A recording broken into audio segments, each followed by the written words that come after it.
Yeah, we have a fully fit squad to pick from. So yeah, it's been a great couple of days. Obviously, the weather's been amazing. So it's nice. Yeah, everyone's kind of it's been a good energy around, and I think everyone's just kind of looking forward to it now. And is anybody reading the pitch? Yeah, we obviously chatted a bit to the groundsman here, and seems pretty happy with where it's at. I think we're anticipating something quite similar to what we got a couple of years ago. In against Zimbabwe. So yeah, hopefully it's a good wicket that kind of lasts 4 days and gives us good cricket. Okay, thanks for that.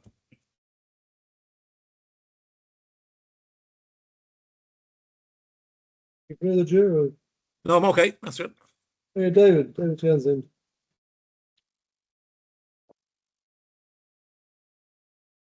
It's on mute. David, you're on mute, David. David, you have to unmute yourself. I'll try that one. How's that? Yep. Perfect. Can you hear me now? Right, hi. Obviously, losing Sterlo is a big loss to the team, but I'm thinking that losing Barry McCarthy in Test match could be as important or as big a loss as Sterlo. Yeah, it's certainly two very senior players. Barry's injury is obviously a big injury, and it's going to be a kind of tough couple of months for him going forward. But he's obviously a resilient character, and yeah, I think certainly those two, kind of Curtis not bowling, is another interesting dynamic that's made us think a bit more about selection. But yeah, we've been relatively lucky in Test cricket in the sense that we've had most guys available for us when we've had the opportunity to play. But I think, yeah, when you lose two kind of senior guys with a lot of caps under their belt, it will you'll miss them, but it also brings opportunity, which is great for the kind of whole setup of the squad. Yeah, Barry is one of those guys, one of those bowlers as well that you can not only obviously open the bowling with, but you can bring him back for bursts, and he'll give you that bit of energy after sort of 30, 40 overs of an innings, and that's proved very useful in the past. Yeah, exactly right. And he's obviously not played a whole lot of Test cricket, but he's played first class cricket in the county championship, so he has that experience of bowling in different areas of the game and different times of the game. So yeah, naturally we'll miss someone like him, but it is what it is, and it's such a kind of big setback for him that all we can kind of do is make sure that he gets the best care possible and he gets back fully fit as soon as possible.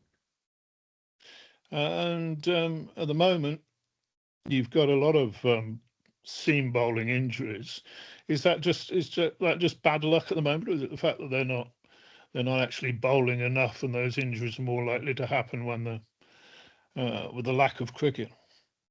Yeah, it's probably something I wouldn't have too much knowledge about. I kind of obviously stay in contact with Heinrich as often as possible, and when injuries happen with Mark Rouse. But in terms of why the injuries are happening, or is it lack of bowling, too much bowling, I can't answer that. But I think it tests our depth, but I think that's also a good thing because when we go to big tournaments or down the line, if there's a Test championship place for us, we've got to make sure that we've got a kind of a squad of bowlers almost ready to go. And this game will certainly give an opportunity to a couple of new guys to see where they're at. Yeah, you're talking about depth. There's going to be at least one new Test cap tomorrow because squad of 14, 10 have played before. Yep. Can you give us, without naming names, can you give us a little teaser and say maybe there'll be two new guys in there tomorrow? Yeah, there'll definitely be more than one. It'll be Steve Donny's going to open the batting with me as well, so that'll be a first time for him to open. So it'll be a new partnership for us. But yeah, we'll be a bit earlier in the huddle tomorrow for a few presentations, that's for sure. Okay, thanks very much. Can't hear you, Joe. Yeah, Maureen, you got any questions? Just about the Test tomorrow, obviously the first Test against New Zealand. How much are you looking forward to that? It's big names. They have their summer against England coming up as well, so it's a big test for you tomorrow. Yeah, it is.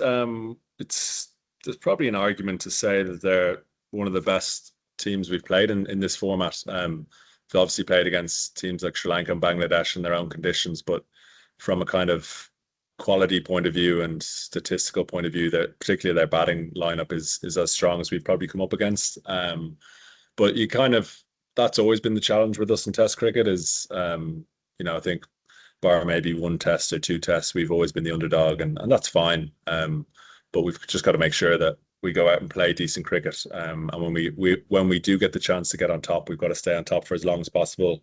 But it will be certainly challenging. There's no doubt about it. But our guys will give their best to make sure that we give them as good a game as we can and hopefully get a result out of it. Thanks, Andrew. Thanks. Let's got one question by a journalist who couldn't make it. He said, could you ask Balbo what he hopes his team will achieve on day one? Just day one. Just day one, Charlie.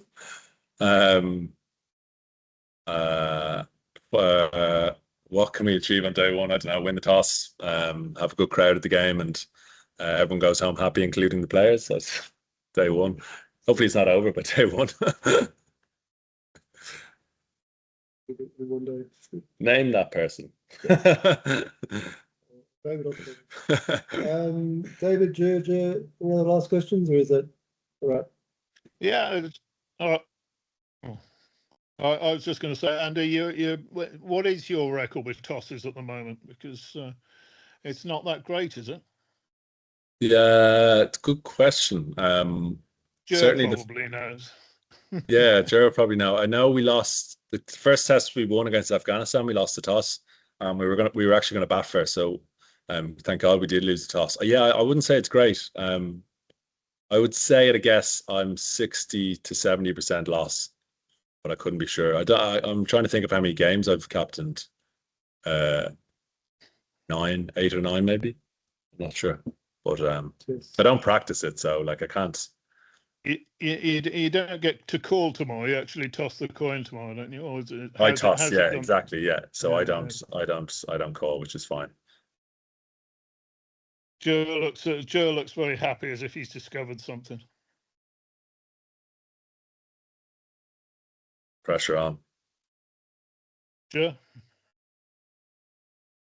He's just on ChatGPT now as we speak. No, he's not got his microphone on. Okay, we'll call it a wrap there. Now Tom Latham is arriving very shortly, so what I'm going to do is I'm going to put this on pause, and he'll be ready in about 10-15 minutes. What I can do is I can text each of you when he's available and when he can come back on. Is that okay? Yeah. Right, so I'll text you in